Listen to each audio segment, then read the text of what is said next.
started.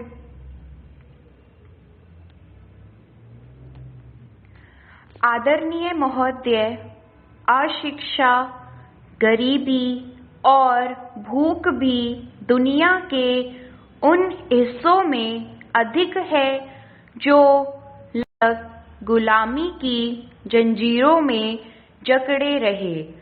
इसका परिणाम यह हुआ कि साम्राज्यवादी देश गुलाम देशों के प्राकृतिक एवं मानव संसाधनों का दोहन अपने पोषण के लिए करते रहे। इससे वे निरंतर धनवान तथा विकसित होते गए। दूसरी ओर गुलाम देश शिक्षा, संस्कृति और उद्योग सभी क्षेत्र पिछड़ते गए। हमारा देश भारत भी एक लंबे समय तक साम्राज्यवाद का शिकार और गुलाम रहा है। एक जमाने में दुनिया का यह सर्वाधिक विकसित देश हाल में पिछड़ेपन, अशिक्षा, गरीबी और भूखमरी के कगार पर पहुंच गया, किंतु भारतीयों की आंतरिक जीवन क्षमता, स्वतंत्रता की अदम्य और संघर्ष करने की क्षमता में 20वीं शताब्दी के मध्य में उसके लिए स्वतंत्रता के द्वार खोले और उसे प्रभुसत्ता संपन्न गणराज्य रूप में अपने विकास का अवसर मिला। स्वतंत्र भारत को अपने शैशव से ही जिन समस्याओं का सामना करना पड़ा, उनमें अन्य समस्याओं के गरीबी और अशिक्षा सबसे महत्वपूर्ण थे। प्राकृतिक और मानवीय संसाधनों से पूर्ण यह देश स्वतंत्रता के बाद अपने निर्माण में लगा।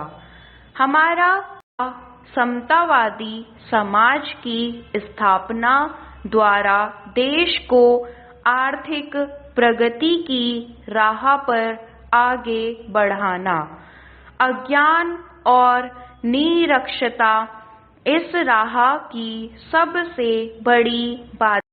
आज भी हमारे देश की 80% जनसंख्या गांवों में निवास करती है। ग्रामीण जीवन में निरक्षरता, अज्ञान और सामाजिक विषमता सबसे बड़े पाप हैं।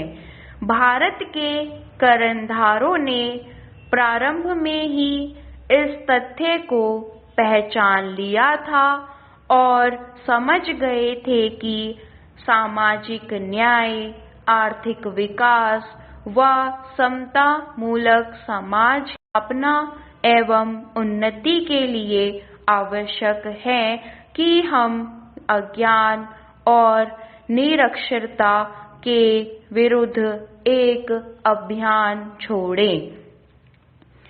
उसके बिना ना तो नागरिकों में जागृत की जा सकती है और ना ही जीवन और जगत के प्रति उनके सोच को बदला जा सकता है। समस्याओं के विश्लेषण, अपने अधिकारों, कर्तव्यों की जानकारी, समाज के प्रति लगाव और दायित्व का बोध, अपने इतिहास और संस्कृति की विरासत के प्रति मोह, देश प्रेम और राष्ट्रीय भावना और इनसे भी अधिक अज्ञानता, गरीबी और भूख के विरुद्ध कोई भी देश या जाति तब तक पूर्णतः तैयार नहीं हो सकती जब तक उसमें का विकास ना हो। शिक्षा व्यक्ति के ज्ञान चक्षु खोलती है और उसके भीतर ऐसी चेतना का प्रादुर्भाव होता है जो करणीय एवं अकरणीय का अंतर समझाती है, सामाजिक बर्बरता से संघर्ष करने का साहस देती है। इतना ही नहीं, निरक्षरता इंसानों को बांटती है, जबकि साक्षरता एक दूसरे को नजदीक है। अपने हितों के विश्लेषण की क्षमता साक्षरता से ही विकसित होती है। सच तो यह है कि अशिक्षा अर्थात निरक्षरता अभिशाप है।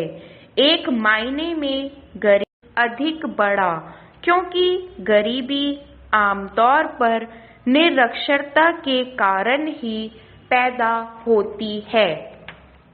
महोदय, गुलामी का एक कारण निरक्षरता है, क्योंकि निरक्षर अज्ञान और के कारण स्थिति और परिस्थितियों का आकलन करने में असफल रहता है।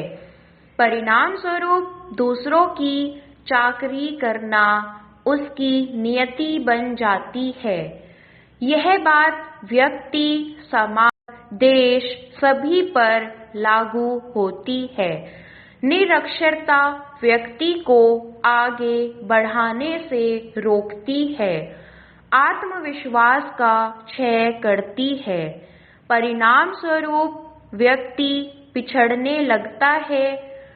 आज जो देश और समाज पिछड़े हैं, वहाँ निरक्षरों का अनुपात बहुत अधिक है। साक्षरता मनुष्य के लिए वरदान है। यह व्यक्तिगत और सामाजिक बंधनों से छुटकारा पाने का ही साधन नहीं, बल्कि सामाजिक बदलाव का वाहक भी है। साक्षरता का अभिप्राय कुछ शब्दों को पढ़ना, लिखना, जान लेना भर नहीं है, वह ज्ञान की कुंजी है। साक्षरता ज्ञान के प्रति जिज्ञासा को प्रबल करती है। इसके कारण ही दुनिया के रहस्यों को जानने समझने की आकांक्षा बलवती होती है। समाज के प्रति आसक्ति बढ़ती है।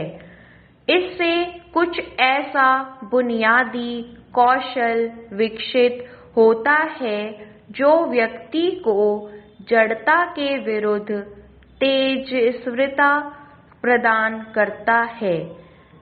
साक्षरता व्यक्ति को सजग व जागरूक बनाकर उसमें आत्मविश्वास पैदा करती है, उसे मजबूत व समर्थ बनाती है।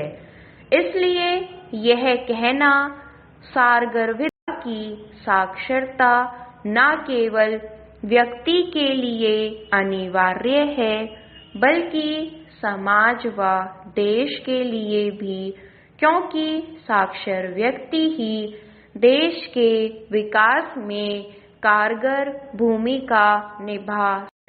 स्पष्ट है कि साक्षरता मानव के विकास का आवश्यक अंग है।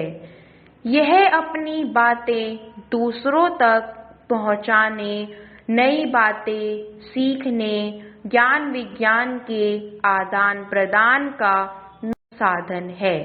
इसलिए साक्षरता व्यक्ति की उन्नति एवं राष्ट्र के विकास की पहली शर्त है। आज हम 21वीं सदी में प्रवेश कर चुके हैं। दुनिया के अधिक नई सदी में नए विश्वास और संभावनाओं के साथ प्रवेश कर गए हैं, जबकि हमारे पास है करोड़ों निरक्षरों की विशाल फौज। वर्तमान स्थिति के विश्लेषण से होता है कि हमारे देश में निरक्षरों की जो लंबी कतार है वह जनसंख्या बढ़ने के साथ साथ और लंबी होती जाएगी। स्वतंत्रता प्राप्ति के बाद हुई जनगणना 1951 में साक्षरता दर 16% थी, जो वर्ष 1981 में बढ़कर 52% हो गई। इसमें पुरुषों का शिक्षा अनुपात 63% था, महिला शिक्षा अनुपात 39% है। यह एक अजीब विडंबना है कि साक्षरता की दर में वृद्धि के बावजूद निरक्षरों की संख्या में अनियंत्रित गति से वृद्धि हो रही है। 51 के आंकड़ों के अनुसार उस समय देश में 17 करोड़ प्रौढ़ निरक्षर थे।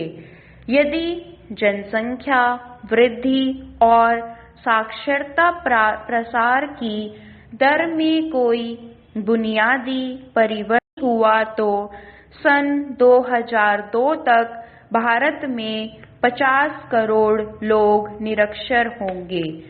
विश्व बैंक की एक चर्चित रिपोर्ट के अनुसार उस वर्ष 15 से 19 वर्ष के आयु विश्व की कुल निरक्षर जनसंख्या का 54% भाग भारत में होगा।